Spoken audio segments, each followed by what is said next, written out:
and welcome to today's Just Chopsing Podcast. And I'll turn my microphone up a little bit. And today we are with Niall Rowan, and he is from the band Abbey Moon. They're new on the scene, I guess. They just released their first single.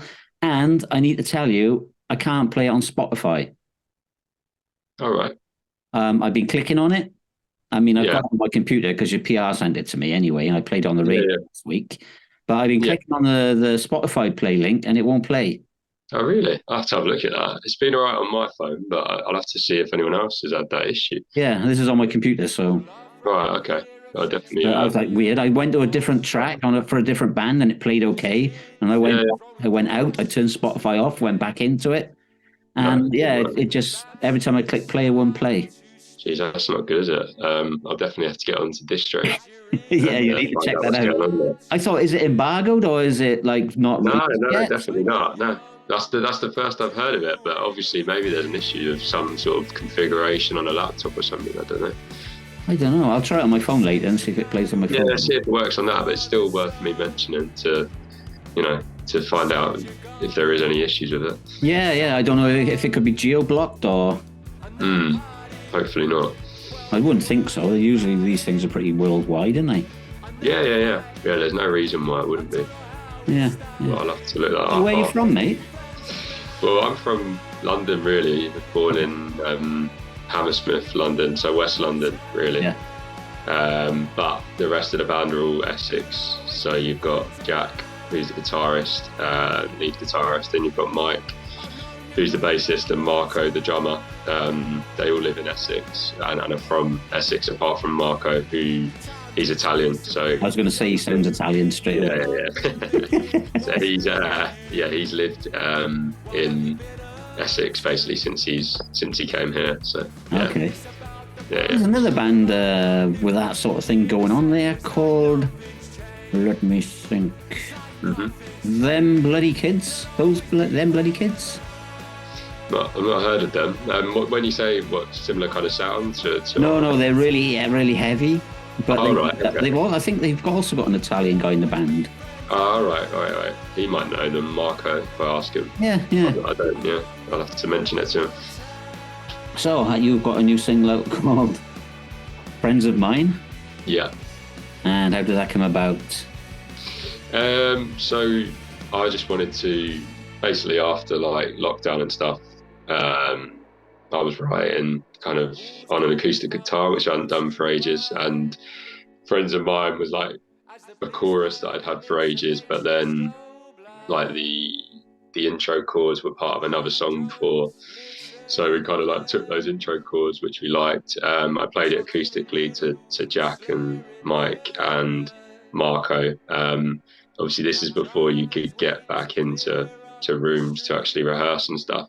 There was a little bit of a long kind of gap between the song being written, and then when we all got together, when everyone said they're up for it and they wanted to like record and write and gig and stuff, and that was like the first one. So we recorded 3 songs last year with Michael Smith, and that was like probably the quickest one to come together. So okay, it just felt right for like that to be the first single that we put out.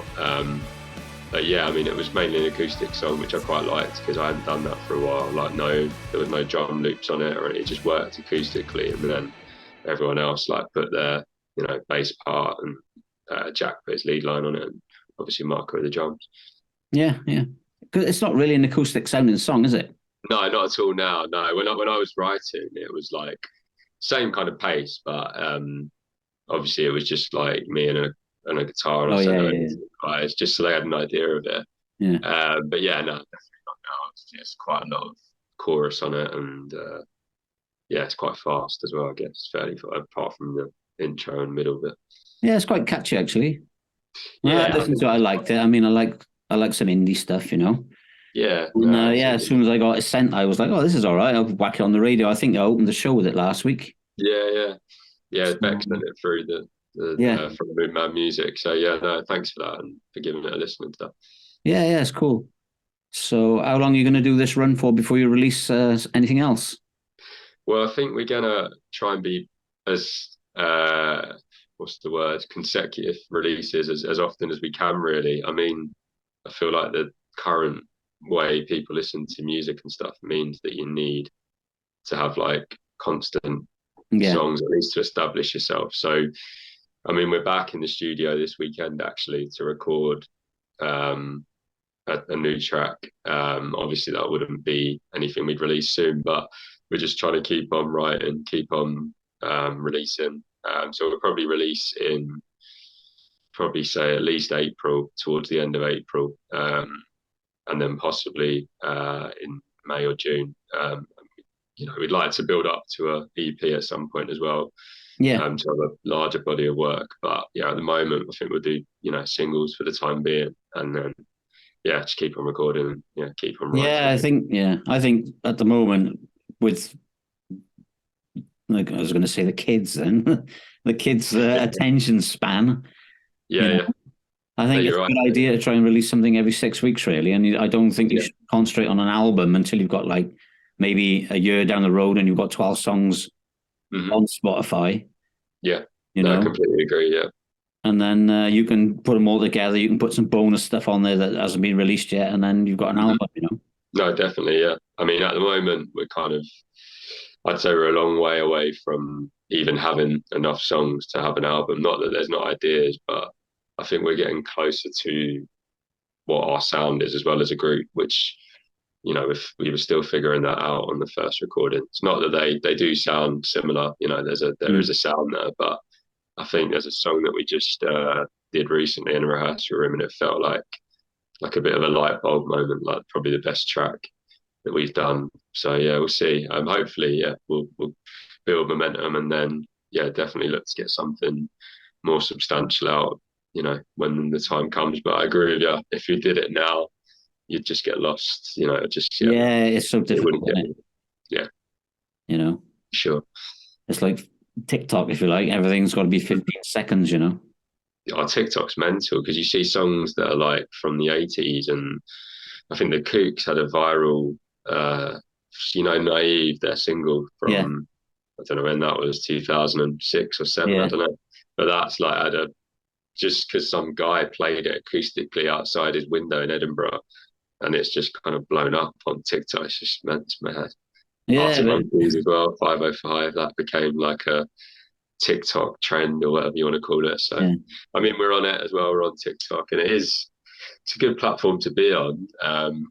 But yeah, like you say, you could have something just take off, but then it disappear just as quick. So yeah. I mean, they get paid even less than they do on Spotify and TikTok, don't they? I think so. Yeah, you don't really get a lot out of it. I mean, Spotify is pretty bad as well. So I know a guy I'm trying to think. I'm going to butcher this now anyway. But one of his songs has had over like 3 million streams, I think. Right. On TikTok, and he's got about £5 out of it, I think. That's terrible. No, you get it's a lot not more much. On Spotify. Are you thinking about? Well, it's a long way down the road, obviously. But when you do release your album, will you be thinking about releasing it on vinyl or? Oh, I'd love to. Yeah, I mean, in previous bands we've had vinyl and stuff, and it is. I just like the fact that it's tangible, isn't it? And it's like it feels a bit more real when you've got something on vinyl. So I'd love to for sure. Like I think we probably would. Yeah, that's again, like you said earlier. Like I think that's why you need to wait a little while, even if you did have the songs ready, because you want to be able to actually put it on vinyl and make the most of a release like that. So yeah, we definitely would. I think. Yeah. The good thing about vinyl is you only need about 40 minutes. Yeah. It's only like 20, 25 minutes aside in it, and then it's done. Yeah. Like a traditional format. Yeah, definitely. Yeah. So yeah. I mean, I don't have a record player anymore. I wish I did. I think I'm gonna. Yeah, I've got one. Yeah. So what other bands you've been in then? Anything of note? Well, the main one was Sister Ray. So Sister Ray was the band that me, Mike, who's the bassist in this band, and Marco was in Sister Ray as well.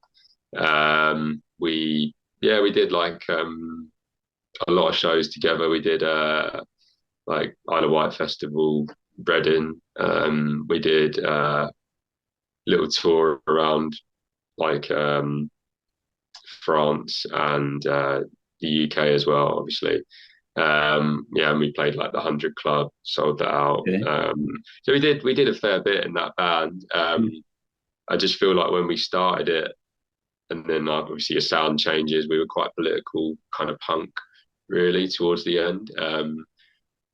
So but that was like as lockdown was approaching, and we'd gone through a few drummers by that point. So we're still all friends, obviously, and like the guy that was in it as well with us, we're still good mates, but we haven't done anything as Sister Ray for a little while now. So it was, that's when we started this Abbey Moon, which is basically all members of Sister Ray previously, but then you've got Jack who plays lead guitar, and he's also in a band called Cavalcade, which is like not a world away from like our kind of sound, like indie kind of sound. What sort of punk do you like old punk music, or do you like the more modern punk, like I mean, I think my main ones were probably, I mean, obviously you've got the Sex Pistols and stuff, like the ones that everyone would know, but I also liked I guess some of the Pogues kind of faster stuff. Who else? We listened to a bit of the Fall as well. Obviously the Fall are huge now as well, I feel like, because you've got like so many bands that are doing that kind of speaking thing over rock music, and also like the Jam stuff as well. Like I know that wasn't all punk, but I like a lot of that. They were probably like the main touchstones. I guess it wasn't out and out punk, but it was like fast, kind of shouty lyrics at times. And what about yourself? Yeah, I'm an old punk at heart, I am. Yeah, so you probably know a lot more about it than me, to be honest, in terms of what are you trying to say? No, like I know I'm old, but no. No, I am old. But because I that's really going to segue into something else now, actually. But there's like one of my all-time favorite punk bands is a band called the UK Subs. Okay, yeah. They're a bit, when they first came on the scene, they're sort of like a bit more bluesy punk music type, if you like. Right. Okay. And they're still touring. They've been touring since 76, 77. Right. And they're doing their last run now because they're like one of the hardest working bands in the world. Right. Okay. And they're hanging up their boots this year. I mean, Charlie Harper, the lead singer, he's 79 now. So yeah. But I looked on the internet because I was looking for something to do this weekend, and I was looking for a gig to go to. Yeah. So I just looked at the F&R, which is quite a big venue over here. The small room holds about 350, and the big room holds about 1,600, I think. Wow. Okay. So I was looking on there because I looked. There's a venue quite close to me, which is like 5 minutes away. Holds about 450, and there was nothing. There's a band on in there, but I listened to them. They were like a Dutch band, but they were a bit slow, if you like. Right. Okay. Yeah. It was a bit really it was like shoegazy stuff, but it was really slow. Yeah. And I thought, well, if I go there, I'll fucking be asleep by 9 o'clock. So I just looked on the F&R site, and the UK Subs are actually playing in the F&R in July. And I texted my girlfriend, and I was like, right, we're going to see the UK Subs. Nice. And she was like, oh, are we? And I said, it's not up for discussion. We're fucking going, and that's the end. So, what room are they playing in then? Is that like 350 capacity? Or no, they're playing in the big room. Yeah, I thought so. Fair enough. I've actually, I used to do some band promotion as well, and I've actually had the UK Subs play for me. So, oh, nice. And that was in 2006, maybe 2007. Okay, yeah. And that was sold out. We played in a bar called the Rambler. It's not there anymore. It was a rock bar in Eindhoven. Okay, yeah. And I think that held about 450. Right, okay. And I put the show on and sold it out straight away. Yeah, they obviously good band. Yeah, and I was really lucky actually because I had 3 of the original members as well. Oh, nice. So I had Alvin Gibb came in about 78 probably, but right. I had Alvin, Nicky Garrett, which is really rare for Nicky Garrett to play with the Subs anymore. Right. Even then, back in 2008, I had Nicky Garrett and Alvin and Charlie, and then they had another drummer. But Yeah, I was really lucky to get three of them. Seems as they like one of my all-time favorite bands, and I was doing a promo for them and booked them and everything. I That's was really class. lucky to get the three of them. Yeah, I was well chuffed. I was like, it's fucking brilliant. Because I've seen him when I was a kid a few times. Yeah. Going back into like the 80s, and Yeah. but it was like a dream come true, really, for me. Yeah, that's class. Yeah, I put quite a few bands on in the Rambler, actually. Mm. Bands like the Subhumans, have you heard of them? Yeah, I've heard of them. Yeah. They're like an old political punk band. Yeah. I put them on. Anti-Noah League I put on. Okay. Was it mainly that sort of stuff then, punky kind of stuff? They were the bands I was doing at the time. Yeah, I was Okay. quite interested in.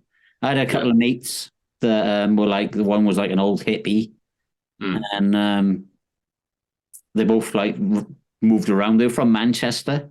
Right. Okay. And they had a house in Portugal as well.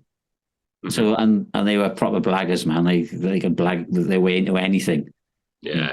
They blagged their way into like the backstage of a Rolling Stones concert and all, and Yeah.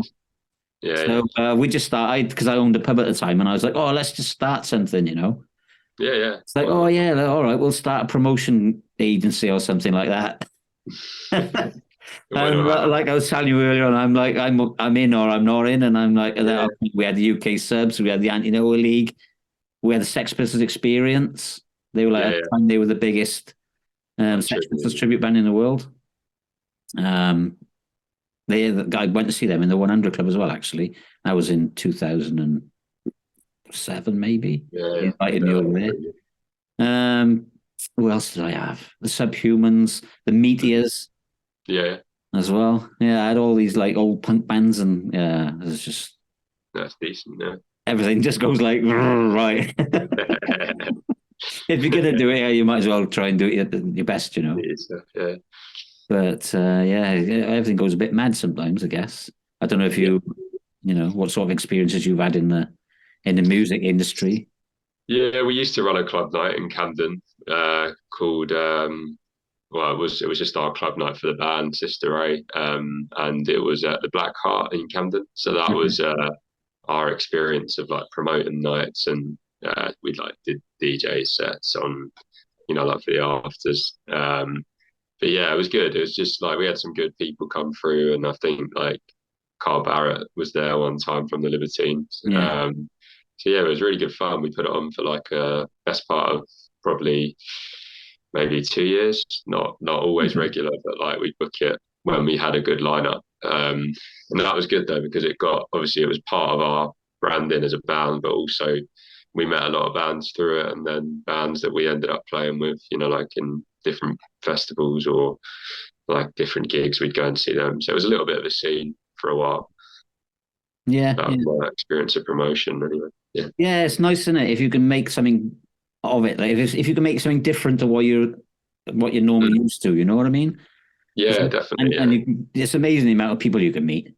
Yeah, for sure. You meet a lot of like good people who will give you their time and try and help you out, or vice versa. You can do that for other people. So like if young bands are coming through, obviously it was quite nice to at least try and pay them something as well. Like it wasn't. So I think when we started in bands, like you got a lot of people who tried to rip you off, like they would say you got to sell this many tickets, and essentially you're paying to play, really, aren't you? So we avoided all of that by doing it ourselves. And I mean, we might look towards doing that with Abbey Moon at some point. That's a bit of a plan, but we just need to obviously actually start gigging ourselves, and also have more releases out there really before we can look towards doing something like that. But that's definitely something we'd like to do. Yeah. Well, you could throw a few Sister A songs in, I guess. Yeah. We could do. I mean, I think material-wise, we'll definitely stick with the sound we've got now. But I mean, we can always shuffle them about. Yeah, shuffle them about, and also get bands on that we have played with, before in Sister Ray, because obviously we're still friends with some of those bands that are still going. So yeah, we'll definitely get something off the ground. Yeah. There seems, Peterborough still seems to be thriving. Cambridgeshire up that way, pretty good for bands. There always seems to be a lot of good bands come out of there. Yeah, I think there's like I think there's something going on at the moment. I might be wrong, but like I feel like it's a moment in time with guitar music where it's coming back a bit. I mean, obviously you've got Wet Leg that did really well with their debut, and obviously Chaise Long and stuff. And then I think, rightly or wrongly, I think like the fact that Liam Gallagher sold out Nebworth on his own kind of shows that there's an appetite for like rock music with a younger generation, because obviously that's a massive crowd that went to that. Yeah. And I think there's a slight kind of return to the 90s, and in terms of like the music that was popular then, like obviously the Smiths were before that, but that kind of Britpop scene. And Mm. then obviously you had the Lars, I guess, that came out just at the late end of the 80s. So yeah, I think there's something going on where there's a lot more indie bands. I see them anyway, because obviously I'm in that. I'm always looking for new bands and listening and trying to like. Well, Blur are going back out on the road, aren't they? Well, yeah, that as well, exactly. So that kind of stuff just leads me to think that there's an appetite for like indie music again, because I think when the Arctic Monkeys got really big the first time around, you had like obviously the Kooks, you had the Pigeon Detectives. It was like the Fratellis that you mentioned earlier. It was like a real scene for a bit. Yeah. But I feel like the Arctic Monkeys almost killed it, because they were the last big band from that scene, and then it was saturated, I think. So Yeah, like, it's like anything in it, to be honest.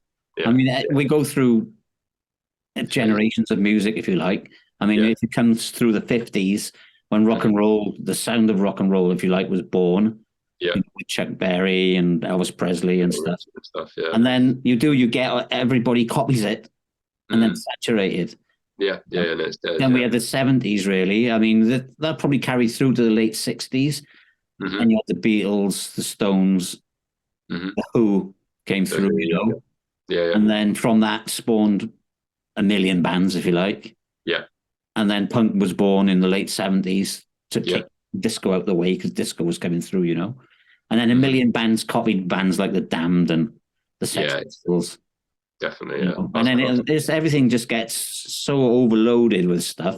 mm. And it's like, oh, no, this again, no, this again. And then, yeah, it seems to have gone a long time, really, since we've had another real change.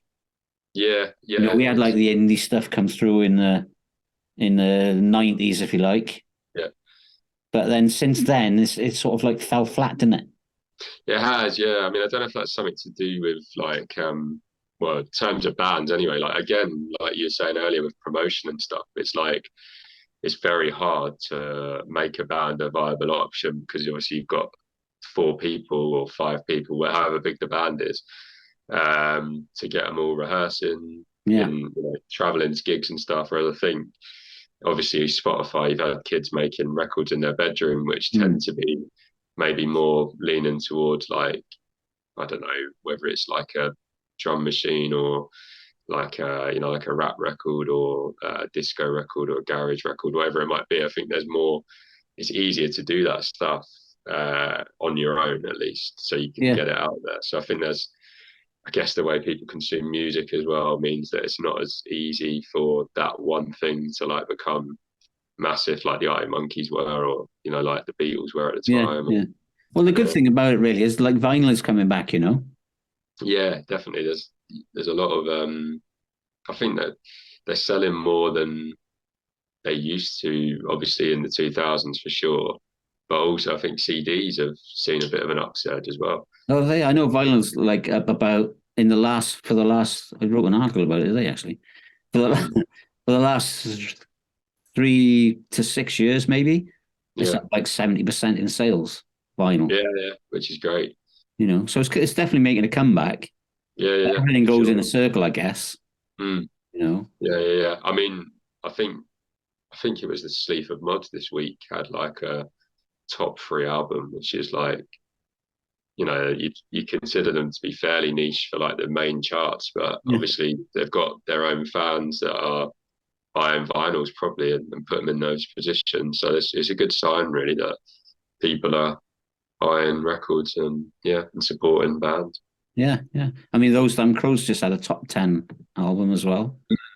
Yeah, yeah, which is You know. great. Like I think it's all good because it opens the doors for hopefully people like us. Yeah, yeah. The only thing I don't like about it really is bands are coming out with like 7 different colors of albums and stuff. Yeah, it's a Buy bit, every color album and then it'll push you up the charts. But yeah, that's not the way forward for me. Like for me is, no, I mean the old days, the old days.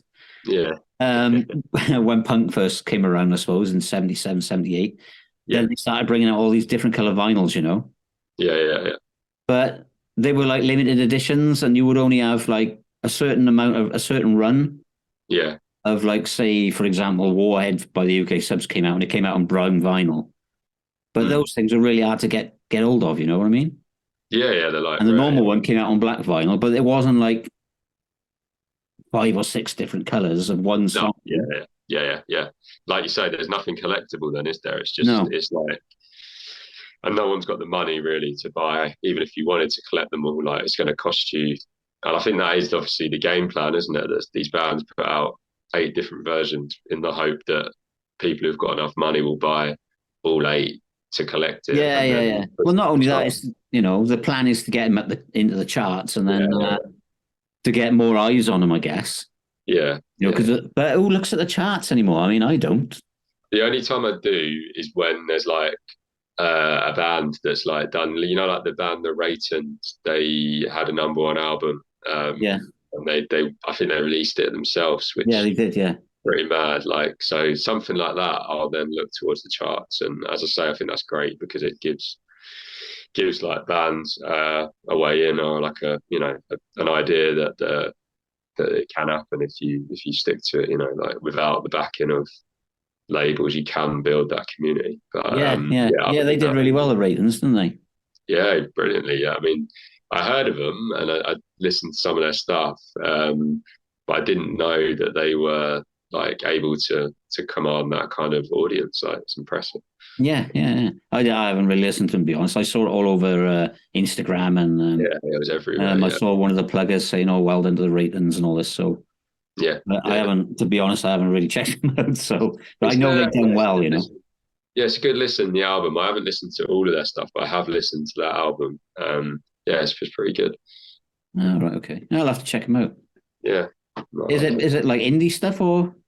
I think it would be classified as indie, I guess. But there's like a couple of tunes on there that are a bit more. I think there's one called "It's a Fuck About" or something, which is like really short, but it's like it doesn't really sound like an indie tune at all. So there's a couple of, and the production at times sounds a little like it's not scrappy indie. It's kind of like quite.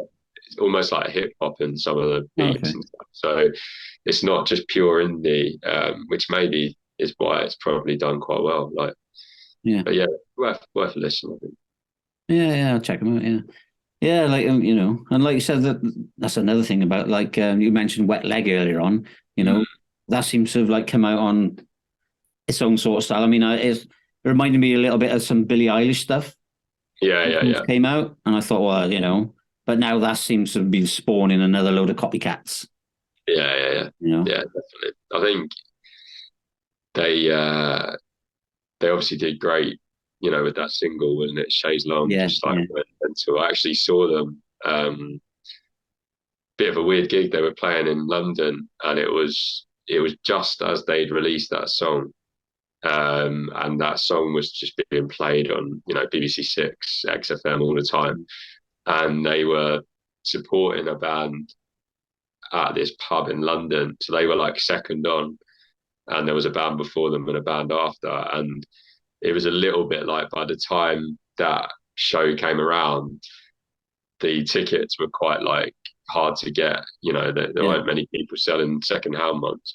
And it was just a little pub gig, but I felt sorry for the band that were on after them, because the hype was so big by then that like it was their show. But by the time they came on, the room was visibly less busy than it was for Wet Leg. So it was like, they just blew up so quick over that song. Like, they did. They sort of like went from 0 to 100 overnight, pretty much, didn't they? Yeah, really quick. I mean, they got a good backing. I think they had Domino. They got like good management as well, I think. So they obviously had the infrastructure. They knew what they were doing. Yeah. All right, cool. Because they're from the Isle of Wight, aren't they, or somewhere? Yeah, that's right. Yeah, from Isle of Wight. I think they're a bit like uh, kind of similar to bands like us in that they've been in previous outfits as well. Like from what I read, they've all been in different bands and stuff. So Oh, I okay. mean, sometimes just clicked from, I guess. Yeah, I mean, I was trying to contact them before all this came off. Yeah, yeah, I yeah. wanted to get them on the podcast and stuff because I Mm. liked because at the time they were nobody really, Yeah, yeah, yeah, and yeah. not that I like call people nobodies, but um, No, I know. Yeah, they they weren't weren't established. they weren't a big act. You know what I mean? Yeah, yeah, And I yeah. like obviously on this show I like to promote Mm. unsigned artists and stuff. Yeah. And yeah, I kept dropping them a message on Facebook, and then all of a sudden they just blew up, and I was like, oh well, say goodbye Yeah, to that interview, I guess. you never know. Yeah, yeah, but some people can get up their own backside a bit, and then They can, yeah, for sure. it all goes a bit wrong, then, doesn't it? Yeah, I think that's usually when it goes wrong because I think the most successful bands who have managed to endure seem like they take it like a little less seriously than some others. Yeah, yeah, yeah. Well, I don't know. Look at the Rolling Stones. Yeah, maybe not them to be fair, but they're just no. They were once classed as the most dangerous band in the world, weren't they? Yeah, I know. I think their recent stuff that they put out is not my cup of tea, but Ghost Yeah. Well, they did sort of go a bit back to their blues roots, didn't they? And then a little bit, yeah. there was a couple of albums ago. I haven't listened to any stuff recently, but No. yeah, they've. I'd love to get one of them on. They had some wild stories. Definitely, yeah, some tales to tell.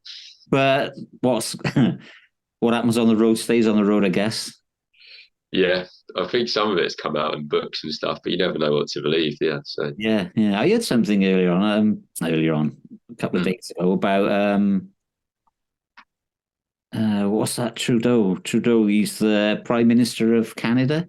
right, okay. His mum was a bit of a wild one, like. Oh really? In the Yeah, and 70s? she ran around with all these bands, and she ended up running around with the Stones for a bit. Yeah, yeah, I bet. Because yeah, I don't know what was going on all together, but apparently Mick Jagger made a statement where he was like, "Yeah, well, we don't have any feelings for each other, but we're just good friends." Right, He was okay. married at the time as well. I think he was married to Jerry Hall. Jerry Hall, yeah, probably. Yeah. So yeah, but apparently both of them banged her. Two of them banged her on the same night, and Yeah. It's not a good look for the allegedly. Yeah, yeah, yeah. Yeah, fair enough. But yeah, I was listening to a podcast the other day, and I was like, "Oh, that's quite wild," because Keith Wood got arrested in Canada. He was carrying about 22 grams of heroin on him or something. Right. And like the police were like, right, we got you now, we're going to make an example of you and all this. Mm. Obviously, the judge had a phone call because I think Trudeau's parents was his dad the prime minister as well? I don't know. I'm not sure. I think his dad might have been the prime minister as well, which is Okay, right. pretty funny. But Yeah. and I think his mum was like the first lady. Yeah. And obviously, they had some shenanigans in the hotel there for a few days. Hmm. And Woods got arrested with all this heroin, and they were going to make an example out of him. They were going to put him in prison for 20 years. Jeez. And he got off. Yeah, somehow. And he made a phone call somewhere, and he had to do like a couple of hours community service. Right. A little blind girl actually spoke up for him in court as well. I wrote a letter to the judge and said whenever he's in Canada, he always comes to see me, and he always, Yeah. spoils me and stuff. Right. Okay. That obviously played in his favor as well. And he But got yeah, off. he got off with it. Yeah, which because they were going to charge him with intent to supply. Right. Yeah. So Yeah. much Yeah, on him, so much. and yeah, but he walked. He was looking at 20 years, and he walked away from it, which was Lucky. very lucky. Very lucky. Who you know. Well, you got any gigs coming up, mate? Yeah. So I mean, we're looking towards. We've got the Great Escape in Brighton. Okay, yeah, that's cool. Quite a big one. I mean, I always like it, even as a punter, because you've got Yeah. every bar. Yeah. It's got stuff on. So we're gonna do. I mean, they've got one show at the moment, which will be on the Saturday. Hopefully, it hasn't like they haven't finalised the lineup yet, but that looks like it will come together on the 13th of May, and then yeah, we're going to try and just get like as many people as we can to it. Maybe get some smaller labels to come and have a watch the gig, and then we'll look to do like our own show maybe, or like I was saying earlier, like a club night show in London. We want to be a bit more strategic with it really, because like I think with other bands sometimes we've played a lot, but we haven't really focused on like the writing at the same time. So we just played like the same kind of batch of songs for a while. Whereas with this, we're going to try and like make each gig a bit of an event. So it's not like, we'll probably play outside of London soon as well if we can, like Manchester and Liverpool and, Birmingham, that kind of thing. Yeah. So again, at the moment, it's mainly the Great Escape that we're looking towards. So. Okay. Do you know a band called, I might butcher this, Tom Lumley and the Brave Liaison? Yeah. I've actually seen them pop up quite a few times on my socials. Yeah, they're pretty good actually. They're quite punky, if you like, indie punky. Yeah. And they seem to be doing quite a lot of gigs. Yeah. I just wondered if you knew them. That's all. I mean, if you knew them, I definitely do know that name, 100%. I don't think I have listened though, but I'll give them a listen. Yeah, they're good. I like them. It'd be good if you could like do a couple of support shows with them. Yeah, definitely. That's another thing that we'd like to do is support bands that have been going a bit longer than us, because obviously it helps if they've got some sort of audience that you can play places and not have it. Because I think even when we started other bands, when you're starting out, if you're doing your own shows all the time or trying to, it's quite hard to get going. So we'd definitely be up for supporting different bands if we can. Yeah. I know it's tough. I know how tough it can be. So, but yeah, just reaching out to bands in the same situation. Well, they're doing a little bit better than you, I guess. Not the same situation, and just jump on their coattails, really. Yeah. We did a bit with like Sister Ray as well. We supported different bands. So yeah, I think that's kind of what we're looking towards with the gigs that we're doing, though, is to pick up the right team quite early on, so that we have like maybe a booking agent at some point. I was going to say that. No, I was just going to say that because you mentioned about inviting labels over to your gigs and stuff. You'd be better off inviting a couple of bookers or a few PR people. Yeah, for sure. I wouldn't really jump into labels, so I don't know if a label can really benefit you anymore. I mean, it's good for distribution, maybe. Yeah, maybe the upfront cost of recording if you're going in to do a long project, but obviously I don't think there's many labels that even do that for you anymore.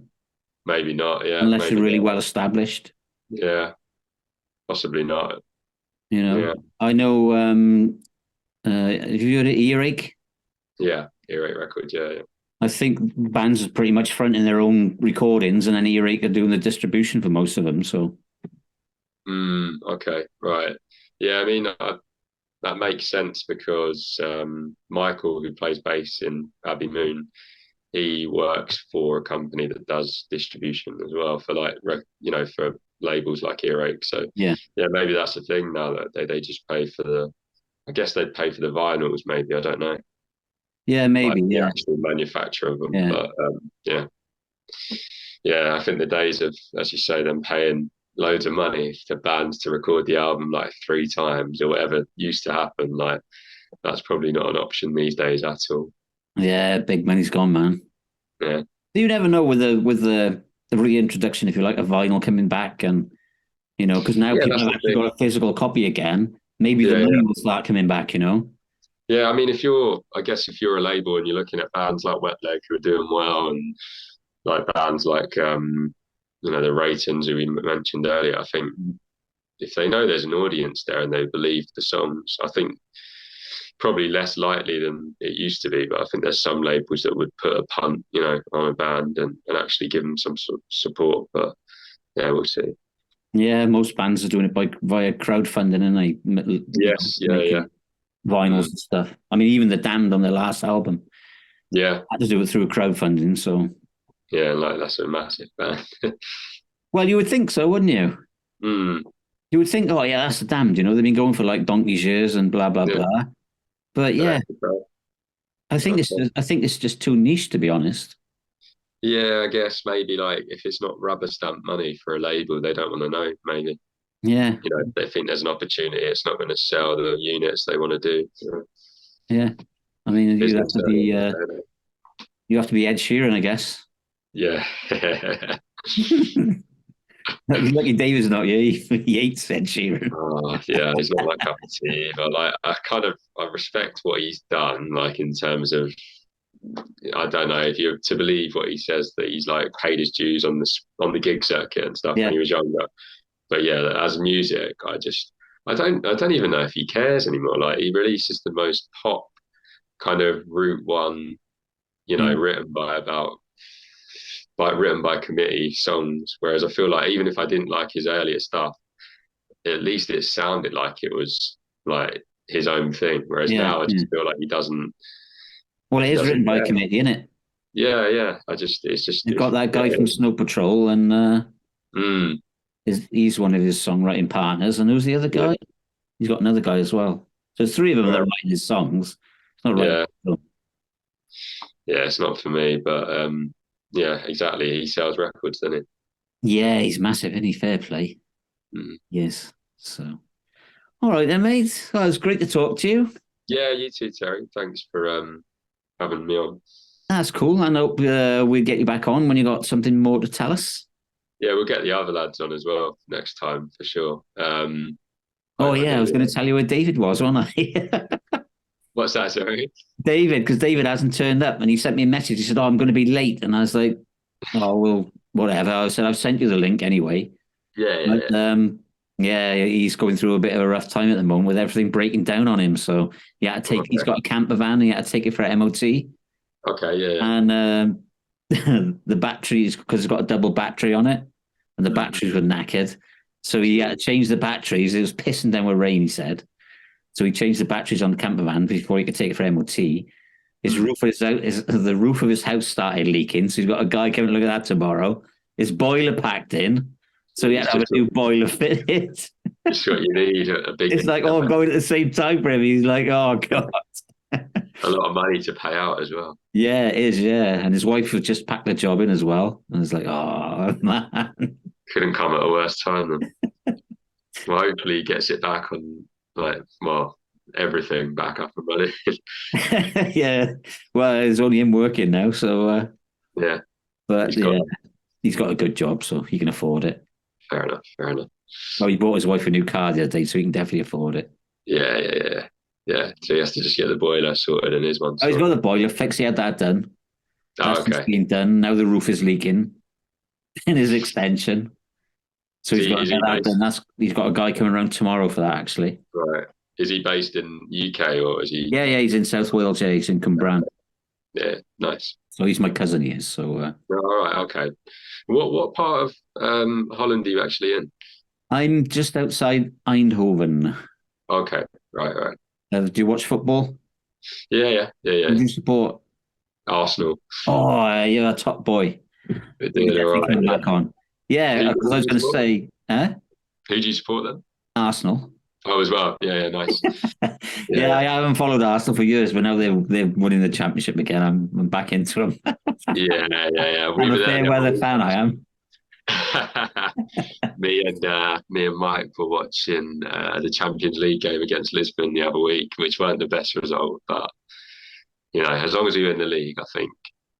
Well, when they play, they always seem to end up playing PSV, Mm. Yeah, PSV yeah, yeah, Eindhoven, yeah, yeah. and I'm just outside there. So I've Oh, seen them nice. play PSV in the stadium actually Yeah, that's what I was going to ask. Yeah. at the time. What's Yeah. the stadium like? Is it all right?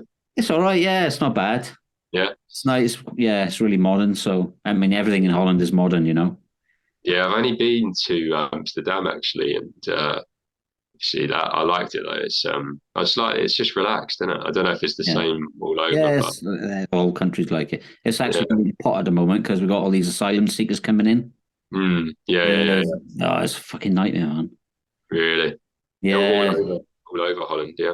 yeah. They're just building up these massive camps and sticking them anywhere they can. Yeah, that's the problem. They don't really. seem to process them properly, do they? Well, the thing is, right?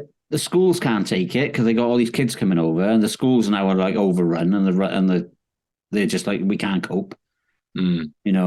The crime rate is going through the roof because obviously all these people are coming over, and they're not really asylum seekers. Do you know what I mean? Most of them are just scumbags that are fucking heading for the UK, really. Yeah. They're passing through. They have somewhere to stay for a few nights, because there never used to be like break-ins and stuff over here. Mm. I mean, I've been over here now for like 22, 23 years, I guess. Right, yeah. And it's one of the most cleanest. There is crime, but it's organized. It's mostly organized crime. Yeah. Rather than scumbags. Do you know what I mean? Yeah. Well, London's got its fair share of that. Yeah. And but it's been like steadily on the rise, if you like. Okay. It's just getting worse and worse and worse. The rubbish is starting to see rubbish on the streets, and McDonald's fucking shit everywhere, and it's the same, really. Yeah, I mean, London's recently there's a lot of like crime for cars and stuff like that. Cars being stolen and parts because people can't get them, and I think even I don't know about central London's probably pretty bad as well. Like a lot of crime. Yeah, that's what happens, man. If you let all these poor people in, I mean, to be honest, like I said, most of them are not really asylum seekers. Most of them are just, fucking small petty criminals that are making their way through to get to where they want to go, and for some reason they just end up wanting to go to the UK. Yeah. I don't know. Yeah, I mean, maybe they speak the language. I don't know. Well, most of them can't they can't, can they? Yeah, true. Yeah. And I don't understand it myself, because real asylum seekers, the first country you get to, you should be like, fucking hell, thankfully I've made it, I'm safe. And I can stay. But there just seems to be like this big caravan of fucking people they go through Germany, Holland, Belgium, they get to France, and it's a fucking riot. Do you know what I mean? Right, yeah. And then everybody's trying to get to the UK, and it's like, well, it just tells you something. Like, we're probably going to get cancelled for this now. You know that, don't you? No, I don't know. Yeah, I mean, you got a cost of living there as well, and Brexit's not been great. So yeah, the cost of living is, mate. I tell you what, cost of living is unbelievable. I mean, my energy bills were like 230 quid a month. Yeah. Last year, then they went up in September to 650, right? And then in December, was it December, November, October? Just before October, they said we're going to put it up to 900 fucking quid a month. Jeez. I was like, you ain't. Yeah. And they're like, no, we are. And I said, no, you ain't, because I'm going to go with, because they said, right, from January, it's going to be 900 quid a month. And I was like, I'm not fucking paying that. I'm going to look for another provider. And now I've gone with a provider that charges you what it actually costs to buy it in. Okay.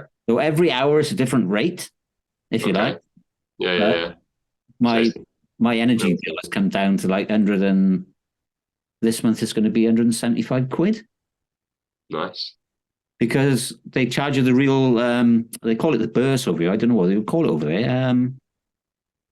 It's like where they're getting it at, kind of. Yeah, it's like the stock price. Yeah. And they're not even an energy company. They're like they like the AA, if you like. Yeah.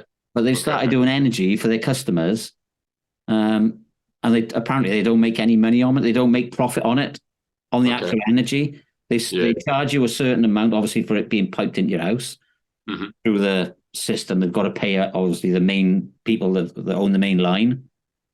And then they charge you like 15 quid a month for the privilege. Okay. So you pay them 15 quid a month, and they ship all the energy into your house, electric and gas. Yeah. And you're paying for it what it is on the stock on the market, if you like. It's decent. So my electric is like this. Well, like I said, it goes up and down, but it goes up and down every hour between 10 cents and 20 cents an hour, if you like. Yeah.